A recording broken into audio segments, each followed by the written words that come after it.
네, 요즘 서울 외환시장의 모습은 상당히 이례적입니다. 환율, 더 정확히 원달러 환율이 하루에 1% 넘게 오르고 내리고를 반복하기 때문입니다. 그러니까 원화 강세와 원화 약세가 왔다 갔다 한다는 것이고 그만큼 달러 가치도 요동을 치고 있다는 건데요. 이렇게 되니까 개인들 사이에서는 달러를 집중적으로 사려는 움직임도 나오고 있습니다. 정철진 경제평론가와 원달러 환율에 대한 이야기 좀 나눠보겠습니다. 안녕하세요. 네, 안녕하십니까. 예. 정 선생님, 일단 청취자들 위해서 지금 원달러 환율 수준이 어느 정도인가요? 네. 어제 마감한 서울 외환시장 기준으로 보면은요, 지금 이제 달러당 1,107원 20전입니다. 1,107원 수준이다. 이렇게 보면 될 것 같은데요. 실은 올 연초만 해도 많이 이제 환율이 올라갔습니다. 2월 말 기준으로는 당시에 달러당 1,241원까지 찍으면서 연말에는 1,300원 볼 거야. 외환 위기도 올 수 있어. 이런 우려가 있었거든요. 근데 실은 그때만 해도 미국이 연내 금리 인상 2번은 무조건 하고 그 이상 한다. 이제 이런 전망 때문에 달러 강세, 원화 약세 흐름이 나왔었는데 이후에 청취자분들도 잘 알다시피 미국 금리 인상 재료가 힘이 많이 빠졌거든요. 네. 그러면서 꾸준히 원달러 환율은 하락세, 즉 원화 강세 기준은 이어졌었고 물론 이제 중간중간 가령 브렉시트 재료가 나왔다든가 이랬을 때 환율이 좀 튀어 올라오기는 했지만은 현재까지 흐름으로는 환율 하락, 즉 원화 강세 기조가 이어지고 있는 상태입니다. 그런데요, 최근 흐름을 보면 환율이 올렸다, 내렸다, 요동을 친다는 거 아니겠습니까? 예, 하루에 1% 넘게 움직인다는 건데요. 이게 무슨 그렇습니다. 주가도 아니고 어떻게 이런 일이 있을까요? 예, 그러니까 그만큼 첨예한 전투다, 이렇게 표현하는 분들도 있는데요. 예. 가령 17일 같은 경우에는 원달러 환율이 하루에 1.01% 내렸습니다. 그러니까 11원 넘게 내린 원화 강세가 나온 거죠. 그래서 1,092원대까지 떨어졌는데 바로 다음 날에는요, 모든 상황이 또 확 역전이 됩니다. 그 다음에는 또 1.47% 환율이 오릅니다. 그러니까 16원 넘게 또 올라서 1,100원대를 넘어서 1,108원대까지 가고요.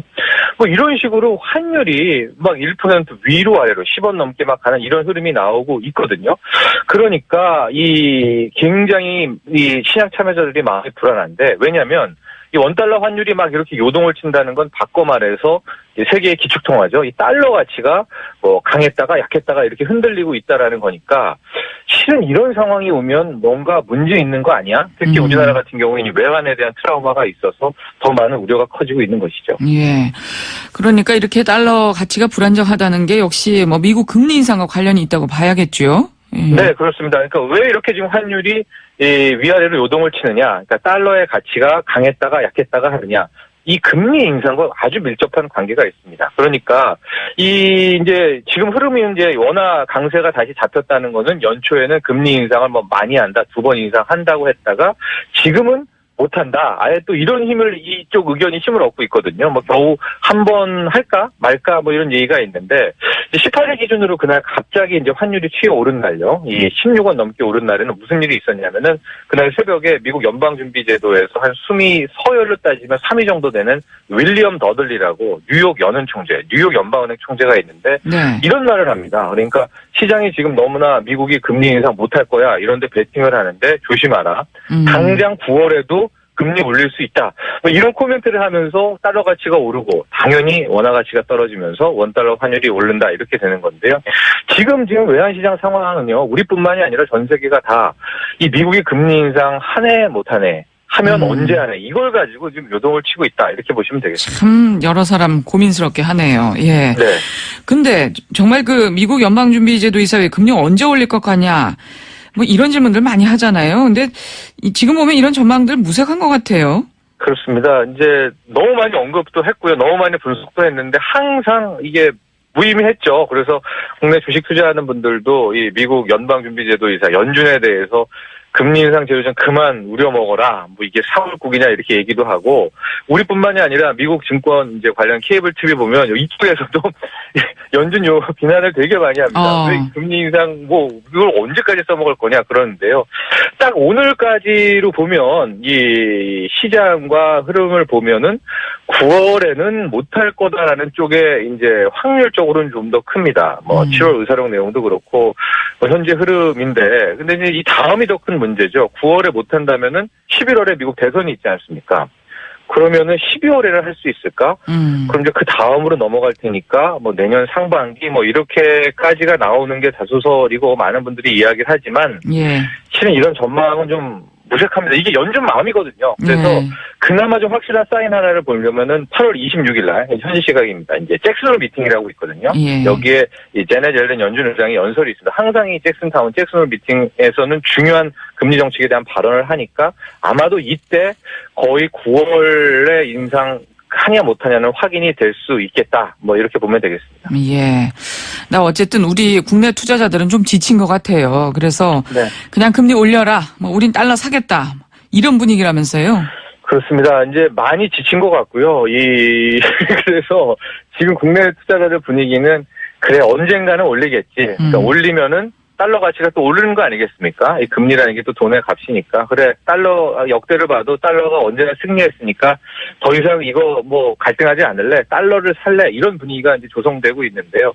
이 한국은행이 최근 발표한 이제 올해 7월 거주자 외화 예금 동향을 보면은 7월 외화 예금이 이제 6월보다 한 달 동안 66억 2천만 달러가 늘었는데 이 중 외화 중에 미국 달러만 빼서 보면은 한 달 새에 57억 4천만 달러가 늘었다. 역대 최대폭이다. 그러니까 쉽게 말해서 한 6조 원 정도의 원화를 달러로 바꿨다라는 겁니다. 이거 상당한 거 아닙니까? 그렇죠. 예. 그러니까 여기에서 그럼 여기는 뭐 기업들이 바꾼 거 아니야? 그럼 다시 한번 여기서 이 6조 원 중에서 개인과 기업소를 나눠 보면은요. 개인이 이 한 달러와 예금 규모는 10억 9천만 달러입니다. 57억 중에. 그러니까 개인 돈도 한 1조 원 넘게 이 한 달 동안에 나는 달러가 결국 승리할 것 같으라고 해서 원화를 달러로 바꿔갔다는 거거든요. 예. 그러니까 앞서 이제 우리 한수진 앵커가 지쳤다 이런 표현을 썼는데 지친 것 같아요. 그렇죠. 미국 연준이 인상한다 안 한다 이거 그냥 올려라. 미국 달러 같이 오르겠지. 언젠간 오르겠지 하면서 이참에 달러 사두자. 이런 분위기가 국내에 좀 조성되지 않고 있나 이렇게 보여집니다. 예. 근데 과거의 사이클 보면 언젠가는 반드시 달러가 힘을 내고 달러 강세가 나왔던 건 맞는 것 같은데요. 네. 근데 소수설이긴 하지만 원달러 환율이 1,000원도 깨질 수 있다. 뭐 이런 의견도 있잖아요. 그렇습니다. 이게 문제죠. 뭐 역대 방금 말씀하셨지만 과거 경험상 달러는 항상 승리할 때가 있었거든요. 그러니까 지금 막 달러를 사두는 매집하는 분들도 한 번은 뭐 효과가 있을 거야. 그때를 대비해서 뭐 장기 투자하는 경우로 사드린다라고 하는데 지금 소수들 중에서는 이 연내에는 당연히 금리 못 올릴 뿐만 아니라 내년 상반기에도 못 올리고 금리 인상이라는 게 그렇게 쉽지 않을 것이다라는 주장도 분명히 있거든요. 예. 이렇게 된다면은 지금 뭐 1,100원대라는 게 오히려 더 무너져서 뭐 1,000원대도 깨져서 900원대도 볼 수 있다라고 하는 주장이 분명히 있습니다. 그래서 지금 같은 경우에는 지금 막 1,100원대에서 너무 빨리 달러를 매집하는 게 아니냐 이런 좀 우려 섞인 이야기도 나오는데요. 특히 이제 지금 원달러 환율 같은 거 추이를 쭉 보면은 중요한 기준선들이 좀 있습니다. 일단 1,090원이 하나가 있고 그 밑에 1,060원이 있고 1,030원이 있는데 만에 하나 이 달러당 1,030원이 깨지게 된다면은 이제 뭐 1,000원이 붕괴가 되거든요. 그렇다면은 지금 1,100원에서 바꾼 건 너무 좀 빨리 바꾸는 거 아닙니까? 그러니까요. 그래서 그동안에 많이 또 기다리셨고 애태우셨는데 막 지금 막 목돈을 무조건 바꾸기는 보다는 한 9월까지 한번 원달러 환율 추이를 보시는 게 어떨까. 그래서 만약에 1,060원대라든가 1,030원을 확고히 지키고 다시 위로 올라서 막 1,100원, 1,110원 간다면은 뭐 달러를 그때 바꾸셔도 되지 않나 저는 이렇게 보고 왜냐하면 이게 자칫 달러의 추세적인 약세가 나올 구간도 되거든요. 미국이 금리 인상을 아예 못 해버리면 그렇기 때문에 너무 급하게 지금 달러 사두자 이럴 필요는 없지 않나 보여집니다. 예. 일단 9월까지는 좀 지켜봐라 하는 그런 말씀이시네요. 그렇습니다. 예. 자, 지금 뭐 환율 이야기를 하고 있는데요. 최근 어쨌든 간에 달러 약세 흐름이 나타나서인지 국제유가도 좀 슬금슬금 움직이는 것 같은데요. 네, 그렇습니다. 이게 뭐 아주 좀 정성적으로 보면은 실물의 왕은 이제 원유다 하고 이 종이돈의 왕은 달러다. 그래서 두 개 이제 반대 방향으로 움직이지 않습니까? 그래서 달러 약세들이 좀 나오게 되니까 국제유가가 슬금슬금 움직이면서 오늘 새벽에 또 국제유가가 급등을 했습니다. 3% 넘게 해서 지금 WTI 같은 경우에는 배럴당 48달러가 또 넘어섰는데 지금 국제유가는 이 달러 약세 재료 외에 또 하나 이제 재료가 있습니다. 왜냐하면 그동안에 이제 오페크의 이 좌장격, 이 산유국의 좌장격인 사우디아라비아가 이제 셰일가스를 죽이기 위해서 계속 증산하지 않았습니까? 예. 유가가 떨어져도 원래 이러면 감산을 해야 되는데 증산하고 했는데 지금 나오는 재료는 이제 다음 달 9월 말쯤에 이제 알제리에서 이 국제 에너지 포럼이 있는데 여기에 오페크 주요 회원국들이 다 모이고 드디어 사우디아라비아가 생산량 동결을 선언할 것이다. 이 생산량 동결이라는 거는 뭐 감산은 아니더라도 이 증산 더 많이 만들지는 않겠다는 거 아닙니까? 예. 이렇게 되면 공급이 줄어서 국제 유가는 굉장한 호재가 되거든요. 그래서 예. 이 기대감에 반등을 했다 이렇게 보여지는데요. 근데 이 사우디아라비아의 행태도요. 미국 연준이랑 거의 똑같습니다. 연준도 금리 할 거야 말 거야 막 이런 식으로 쪼이지 않습니까? 예. 사우디아라비아도 생산량 뭐 감산할 거야, 동결할 거야 하다가도 또 증산해 버리거든요. 예. 그래서 이 흐름 역시도 좀 지켜봐야 되겠지만은 저는 지금 패턴이라면은 정유주, 화학주 약간의 메리트는 있다 투자에 이렇게 봅니다. 그래요. 끝으로 지금 원화 강세는 우리 수출 기업에게는 가격 경쟁력 차원에서는 악재가 될 수도 있는데 말이죠. 예, 네. 일본의 경우에는 지금 우리가 느끼는 이상으로 엔 강세가 심해져서 아주 또 큰 걱정이라면서요. 그렇습니다. 이제 아베 신조가 아베노믹스 하면서 한 4년 반 동안 뭐 핵심 했던 게 엔화 약세 아니겠습니까? 예. 그게 지금 한 4개월 정도에 완전히 깨져서요. 오늘 새벽에는 또 엔화가 초강세가 나와서 달러당 100엔이 깨졌습니다. 지금 99엔까지도 때까지 다시 보았거든요.